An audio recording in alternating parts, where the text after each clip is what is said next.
they argue that child labor is a major barrier to accessing education. On the ExpertConnect podcast, we have thought-provoking conversations with top-performing experts on topics that matter to you. With ExpertConnect, you'll uncover fascinating facts and gain the necessary skills you'll need to improve all aspects of your life.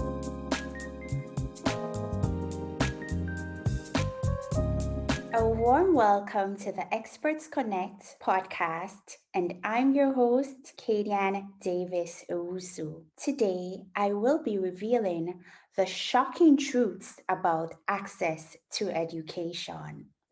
The UNESCO asserts that approximately 258 million children and youth are out of school. According to their UIS data at the end of the 2018 school year. Now, of this 258 million, 59 million are of primary school age, 62 million are of lower secondary school age, and 138 million are of upper secondary school age. Now, why is this happening? What's preventing our children and adolescents from having an education? Now, Phineas Ruckert, a global citizen author, discussed a number of barriers to education that children living in poverty face. Their first barrier was a lack of funding for education. Many people, many parents, many guardians, they do not have the access or the resources to pay for their children's education. Another barrier to this access to education was insufficient teachers and shortage of learning materials. One thing I noticed when I watched a few videos was that some of the teachers in the classrooms were also not qualified to teach. In India, one video was saying that teachers were actually getting paid to teach, yet they were not present in the classroom. Another issue that I found from the Global Citizen Report was that there were no classrooms, right? And there were a lack of basic facilities, such as running water or even access to having a toilet, right? So that's really, really depressing to think about that children, they're overcrowding in classrooms, and children don't even have access to something as basic as running water and having access to a toilet. Also, another barrier to accessing education was exclusion of children with disabilities. And in one paper, I found that in 10 low to middle income countries, children with disabilities were 19% less likely to achieve minimum proficiency in reading compared to their counterparts without disabilities, right? And that was from the Global Education Monitoring Report in 2020. Another barrier to accessing education was the gender gap, right? So the UNICEF reveals that 132 million girls are out of school. That is something to reflect on. Let me repeat, 132 million girls are out of school. What's preventing our girls from accessing education? One thing, when I did further research, child marriage was an issue, right? Especially when you're considering the gender gap, especially in South Asia and Sub-Saharan Africa, right?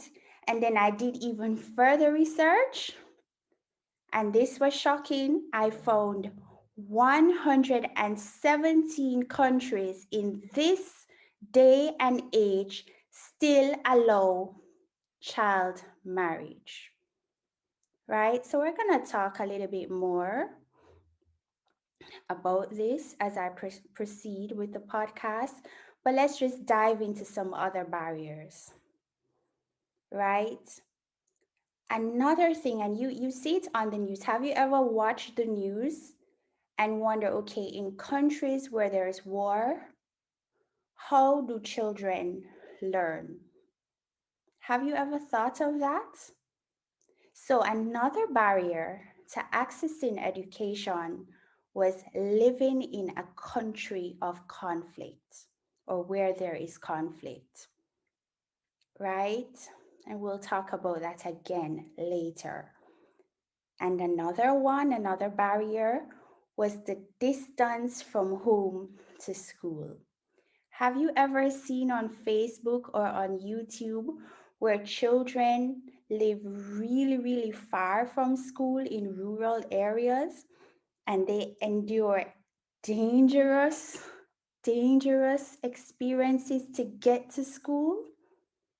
Some of them have to climb ladders because they're living on some mountain, so they have to go down. I remember seeing one on YouTube with a Chinese village. Also, I saw one where children in Nicaragua had to sail on canoes to get to school.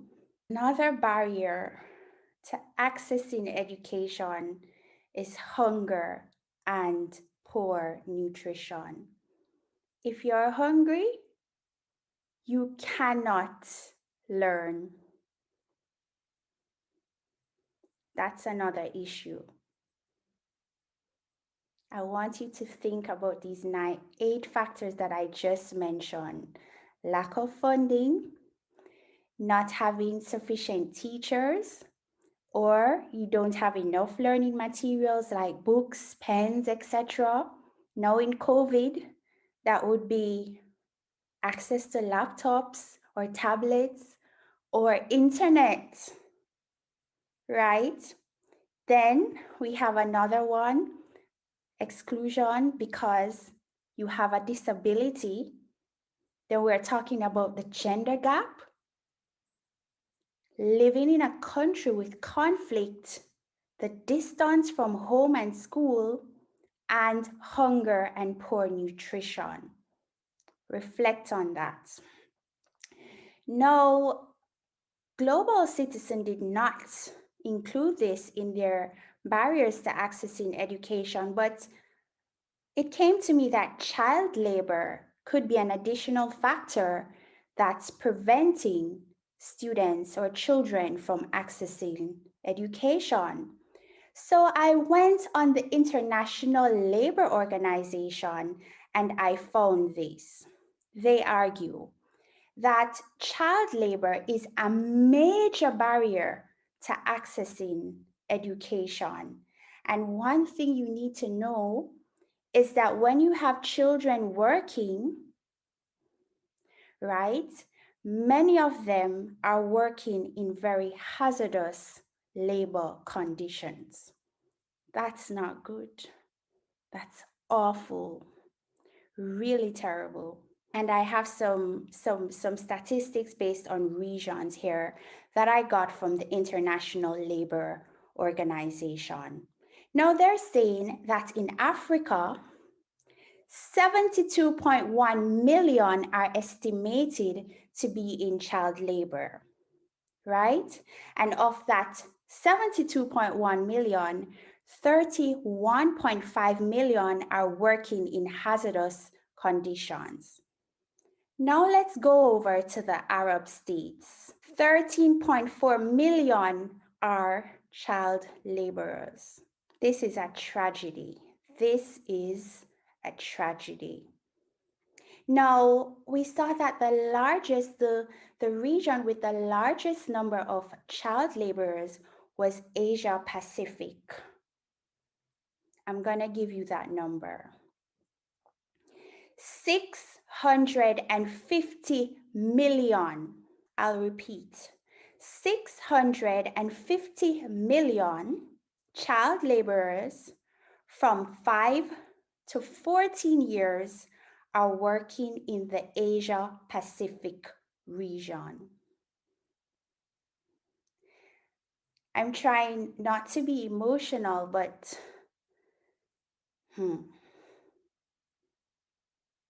how can we be living in the comfort of our homes, where you are right now, where I am right now? There is a child working somewhere in horrible conditions. I watched a documentary because I had to investigate this. Some of them were working in poor labor conditions without access to food, in dangerous circumstances. Some of them were even trafficked. And the worst part in the documentary that I watched, they were even involved or used for organ trafficking. Okay, reflect on that. Let's go on to what's happening in Latin America and the Caribbean. Now we have 5.7 million, with a large number of boys and girls working in high-risk sectors such as mining, dump sites, domestic labor, fireworks, manufacturing, and fishing.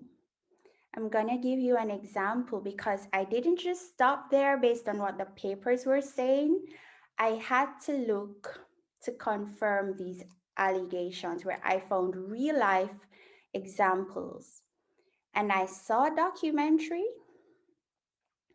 where there was this young boy in Guatemala. He was working in the dump sites. He was hungry.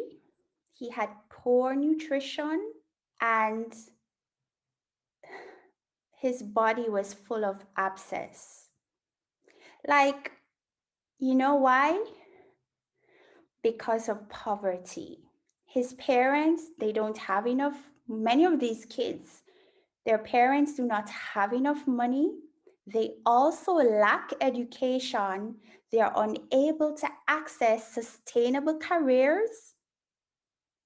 And because of this poverty, they're hungry. Every member of the family has to work. It's really disturbing what's happening to our future generations. Our children, who are supposed to be valued, loved, and protected, are facing really dangerous and tragic situations in their lives. And you and I really need to do something about this. Let's zoom in because I mentioned conflict earlier on. Let's zoom in to what happens in regions where there's conflict. Now, I had to do more research, of course, and the UNICEF asserts that 27 million children of primary and lower secondary school age are out of school in 24 conflict-affected countries. For example, in Afghanistan, more than 1,000 schools were closed due to conflicts. 500,000 children were out of school, and this is according to MUN's 2019, right? In Burkina Faso, Mali, and Niger, school closures doubled between 2017 and 19 due to growing insecurity, disrupting education for more than 400,000 children, according to UNICEF in their 2019 report. So we have schools closing. How do children learn? How do they get economic freedom if they will not be educated? Let's zoom in or dive in to what really happens in these areas where there are conflicts. Now, especially in war, right? What happens when there's war? Children, adults, everybody, but imagine the mind of a child. They experience psychological scars. They see their parents being killed, their relatives, their fellow men, and even children being killed. Check the news reports. Check the recent conflicts between Palestine and Israel. Children were murdered in these conflicts. Children are raped in war. Children are raped in war. Now, I'm trying to take my emotions out, but it's not happening. I had to do more research as usual because I'm like, where is this happening? And then I just started looking at recent conflicts. So in Tigray, in Ethiopia, there's a conflict happening there.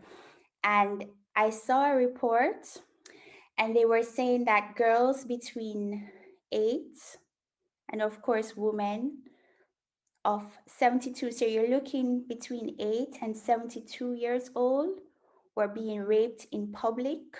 An 8-year-old, a 72-year-old woman, girls between that age, or females between that age, were raped in public in front of their family, right? Wives being raped in front of their children, in front of their husbands, in front of everyone, right? That is trauma. That leaves psychological scars. How can we solve this problem? We'll talk about this some more, but let's look at what's happening to our children in conflict zones. When there's war, food prices go up. Our children face malnutrition, right? There was this lady, her name is Sonia Kush. She's Syria's response director for Save the Children. And what she had to say was that every 2 out of 3 children in northern Syria, and you know there's conflict going on there, are out of school. Meanwhile, attacks on schools continue, or schools are used for military purposes. Another report I read, and we go back to what's happening in Ethiopia, in Tigray. I hope I'm pronouncing it correctly. When you have war, people are forced to leave their homes and to hide in places where they are safe, in quote safe. So what's happening there is that you would have in one room 40 to 65 people being in one space, one room. And those people have limited access to food, medicines, so they're even dying, and water isn't always available. You see? So some of us are privileged where we have running water, or children can go to school, or children don't have to encounter child labor, or children can eat relatively decent meals or decent meals. It depends on where you are in terms of socioeconomic status. While some are hiding, fighting for their lives, don't have access to running water, facing malnutrition, and are in trauma because they've lost a mom, a dad, a relative, or they've seen their mom being raped, or they themselves are being raped. Kids, children, we need to end this. We really need to end this. We looked at the conflicts, what happens with conflicts in areas where there are conflicts. You have an idea of what's happening with our children. There's child labor, there's lack of funding, lack of equipment, lack of trained teachers, overcrowding in classrooms, so many factors that are preventing our children from accessing education. What can I do? What can you do? What can governments do? What can philanthropies do? What can corporate do?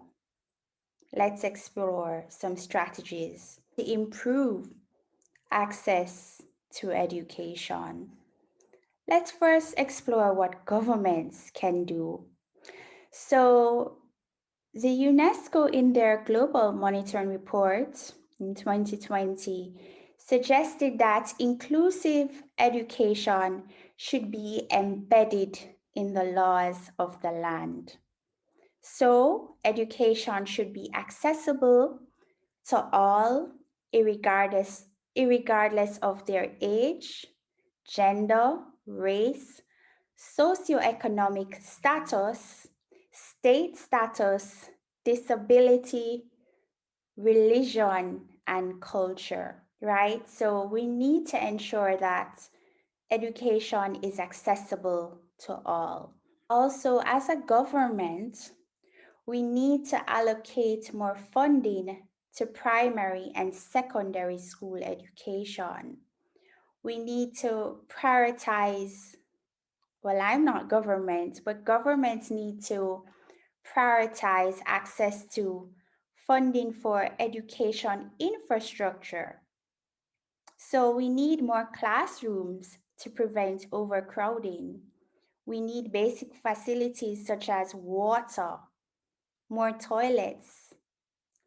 We need science laboratories, libraries, right? So we need more infrastructure in our schools. And we need to build more schools in rural areas and build and implement necessary infrastructure such as roads. We can't have our children traveling dangerous terrains to get to school.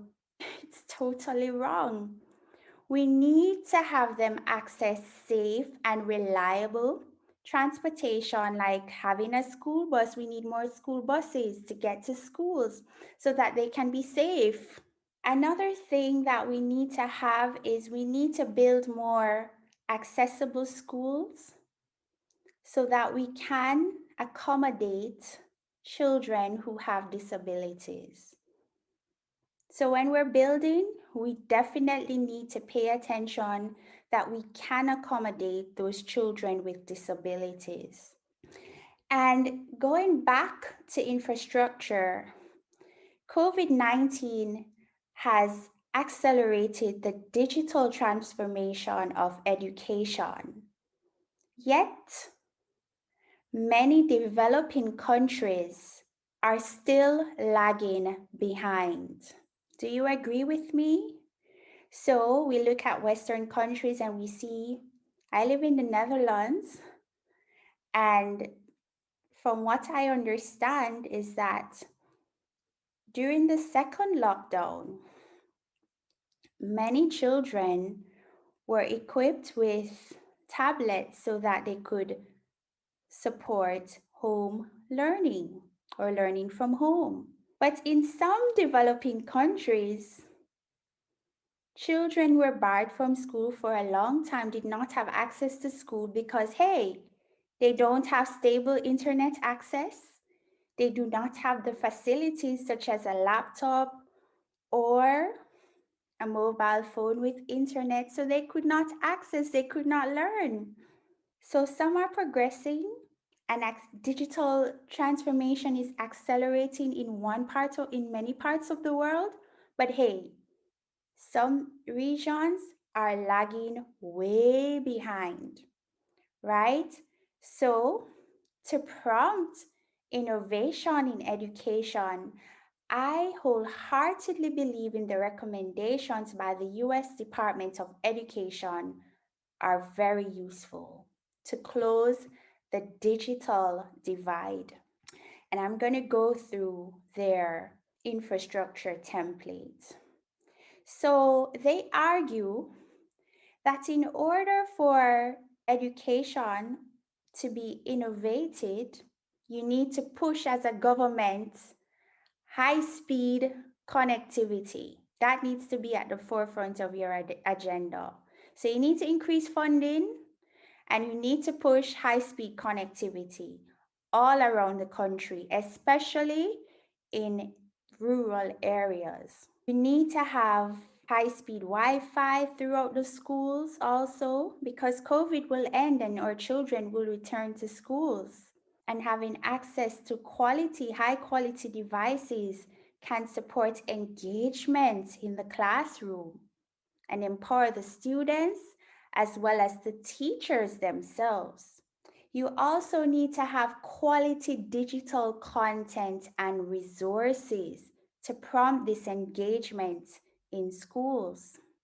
So there is need for training of our teachers to meet the demands of this digital era. We need to have data privacy and security. But that's for another episode. We need to first fix these problems of having the infrastructure, having kids being able to even access education, and then you build on the hierarchy. We need the homes to also have access to stable internet, right? And every child needs access to high quality, low cost devices so that they're able to learn if there is a crisis and they have to do homeschool learning again. Yeah, because no one should be left behind. Absolutely no one. It's education for all. And until we come to that realization, then how can a society progress? Another barrier to accessing education, I mentioned it before, was we didn't have enough teachers. So governments need to make teaching more attractive financially. And of course, the schools that train our teachers need to make it more intellectually appealing. Yeah. And another thing is, well, I just came in the edtech space and I'm learning that there are a lot of grants that support innovation in education. But we need more of those grants. We definitely need those so that we can empower our children and digitize education and also build more schools, etc.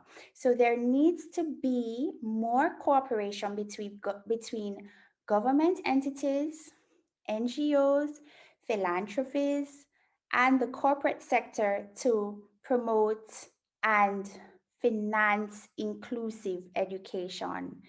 That's a priority, right? So we need more of those because we need to help our children. As it relates to child labor, governments need to impose harsher penalties for child labor. Like, seriously, it needs to stop. We need our policymakers need to get involved and have more legislation against this. And if people do not wish to comply, then there needs to be harsher penalties. Simple. And there needs to be more public policies to stop child marriages for boys and girls.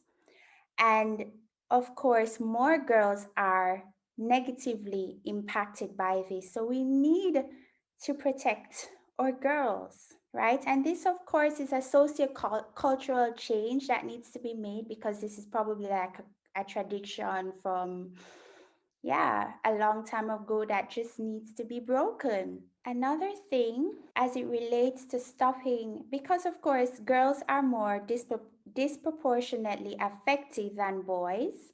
So, how can we delay this tradition of child marriage? Then we need our governments to implement policies to increase the enrollment of girls in schools, right? We also need our governments to make funding available for access to higher education so that girls can delay marriages and attain higher education to access even more sustainable careers, right? Another thing is, because education can change the world, education can change a society. If you educate a woman, you're basically educating the family, you're educating communities, you're educating a society, you're educating the world. So we need to provide other alternatives to formal education, especially for those who are already married, right? Or even had a dropout due to teenage pregnancy or had to work because of family obligations. Let's take, for example, if you have a teenager that drops out of school, what happens to that child if they do not continue their education? The consequences are grave. And that's why poverty continues and continues and continues, generation upon generation upon generation upon generation. We need to stop that cycle.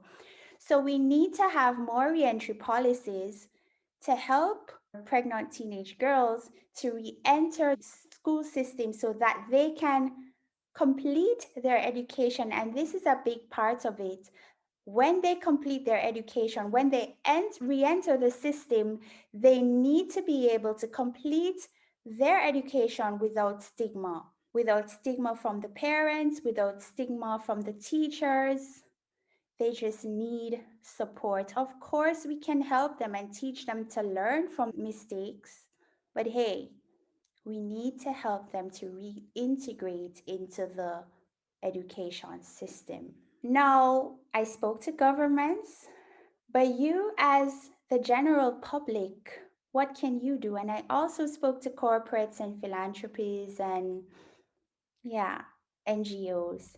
But what can you do as an individual? If it depends on where you are in terms of your financial status.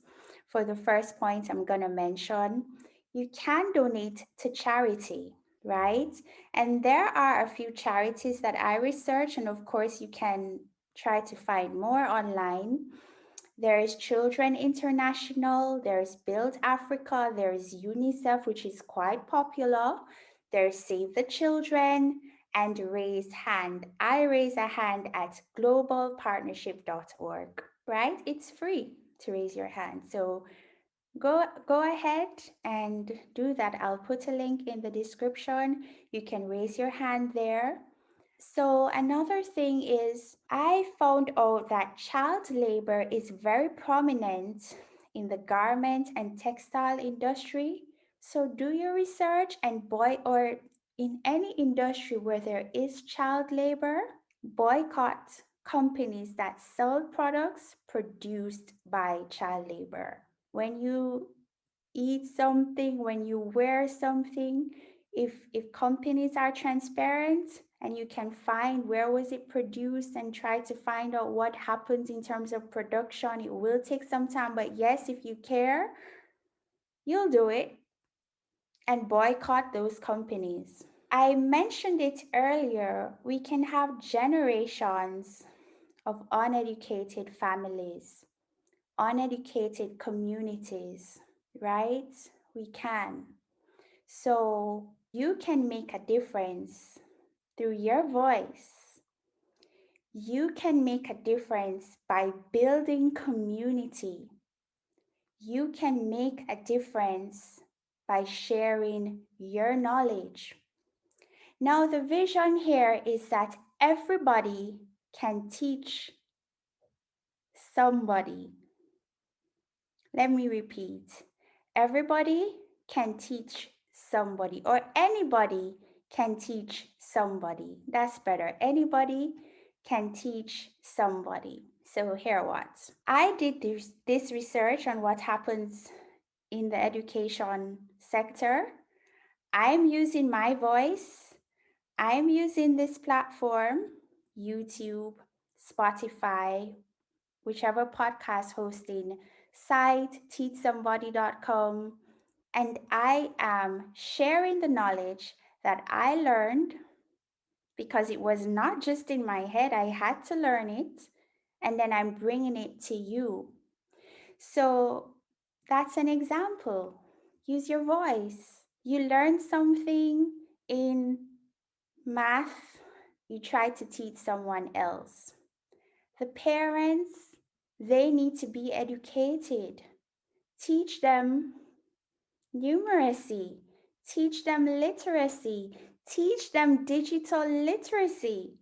If they can learn digital literacy, it can help them on their farms. It can help them to access information. If you are able to develop local content, because primarily the information that's on the internet is normally in English, if you can help to develop local content and put it on the internet for people to access, that's already contributing to the knowledge economy. Invest in a child. Many people were not, they were raised in a village or a community where they were in very, very poor circumstances. Yet, through education, they were liberated. Don't forget where you're coming from. Go back to those communities and invest in the education of at least one child. Start in your family.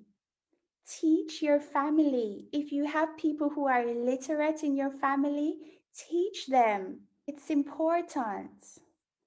You have to realize that if you care for at least one child, then you're making the difference in at least one life. Education is key to liberate humanity. Protect our children. Lend a helping hand. Create opportunities so that their parents can access better paying jobs, so that the children can access education without working. It's important. Harness the potential of the internet. I mentioned it again, use your voice. The internet is not just about watching the latest IG reels or TikTok videos and consuming entertainment content. Learn something. Learn something and teach somebody else. There are several skills you can learn on the internet. If you want to learn to code, there are free resources that can teach you to code. If you want to learn a trade, there are lots of free videos that can teach you how to do that trade. Learn a new skill. Stop wasting your time watching Netflix movies or watching idle content. There's a time and place for everything, yes, but invest in yourself, invest in knowledge, capitalize on the free resources that the internet provides. Yeah, and protect our children. So if you decide, and I know this is a very strange point to talk about, but I have to say it. If you decide to invest in the knowledge of a child, that child owes you nothing. And I'm serious. If you invest in sending a child to school, they owe you absolutely nothing. Your purpose is to encourage them and to sow a seed of knowledge in them. So don't expect anything from that child. And by anything, I mean like sexual favors or anything. We need to protect our girls or boys. They owe you nothing. Just encourage them to perform well in school. One thing that, and I'm going back because I didn't touch it earlier, I'm going back to the issue of conflicts. I spent a long time talking about conflicts earlier, areas in conflict, but really and truly, we need to see how we can address this situation. Of course, United Nations and other bodies, government institutions, NGOs, etc., they are playing their role to address conflicts. But of course, there's more that can be done. And yeah, I strong-heartedly or wholeheartedly believe that through education, we can reduce conflicts and stop terrorism. Yeah, it's true. We need to control access to illegal weapons. How many times are we going to hear, or even weapons on a whole? Are we going to hear that a child died because of gun violence? Control access to arms. That's a solution, going back to our governments. Yeah. We need to exercise diplomacy. One thing that we have to do, remember those psychological traumas that I spoke about earlier? Let's say a child witnessed his father dying because of war. That's a psychological trauma.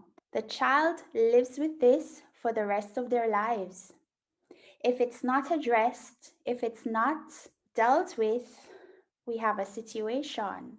Sometimes those children seek revenge, and you don't know what can happen from that. I'll leave it right there.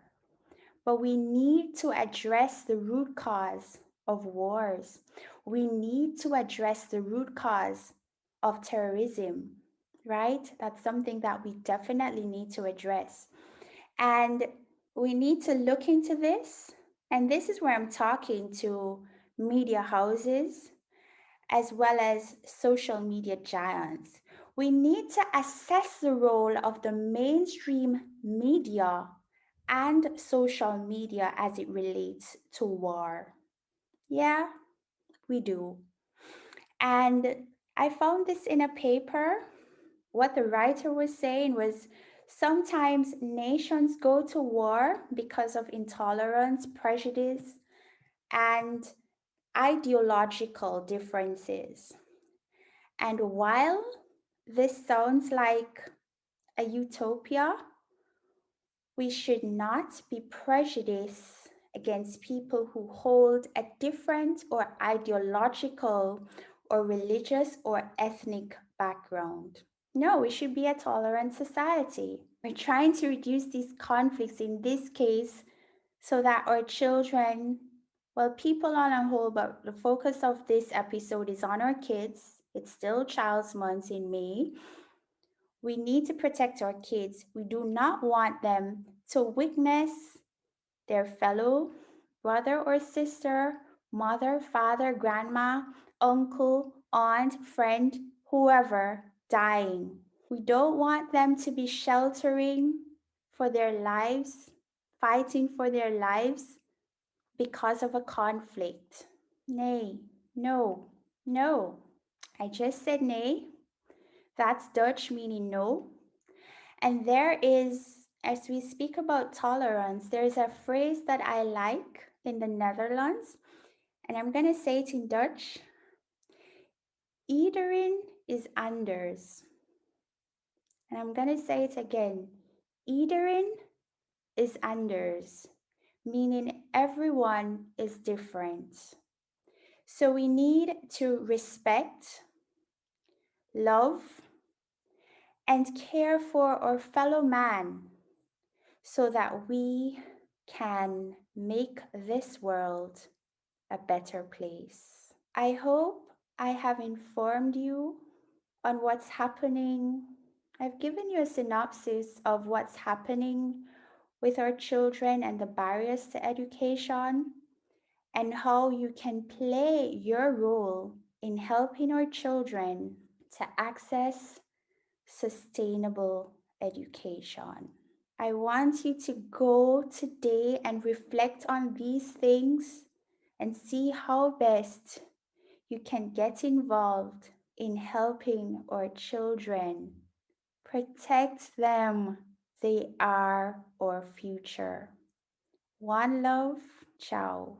Thanks for tuning in on ExpertConnect. Please head on over to TeachSomebody.com and give us an applause. You may share your comments and ask your questions in the comment section.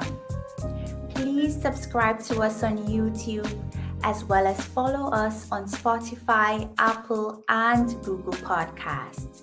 You can also follow me on Instagram at Kadian Davis-Owusu.